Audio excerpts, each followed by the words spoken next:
Zabbuli ey'ekikumi 32 oluyimba olw'oku madaala. Okusabira Yerusaalemi. Jjukira, Ayi Mukama, Dawudi okubonaabona kwe kwonna kwe yagumiikiriza. Bwe yalayirira Mukama ne yeeyama omuzira wa Yakobo, siriyingira mu nnyumba yange wadde okugenda mu kitanda kyange, sirikkiriza tulo kunkwata, newaakubadde okuzibiriza amaaso gange, okutuusa lwe ndimulabira Mukama ekifo, eweema ey'omuzira wa Yakobo.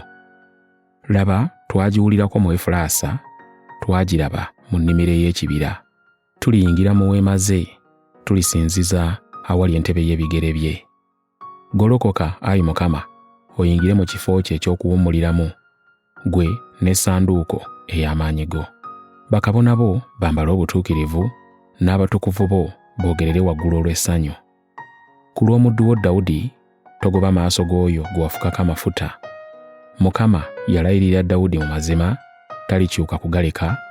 Ku bibala eby'omubiri gwo nditeeka ku ntebe yo.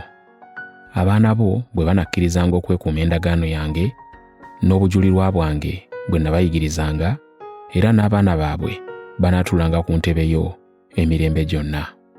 Kubanga Mukama yeeroboza Sayuuni, yasiima okukituulamu. Kino kye kifo kye mpummuliramu ennaku zonna, wano we naatuulanga, kubanga nsiimyewo. Naakiwanga omukisa ne nkiwa n'ebirungi byakyo, nakkusanga abavu baakyo emmere. Era ne bakabona baakyo ndibambaza obulokozi, n'abatukuvu baakyo balyogerera waggulu olw'essanyu. Eyo gye ndyaliza batabani ba Dawudi obuyinza, n'amuteekerawo ettabaaza eyo gwe nafukako amafuta.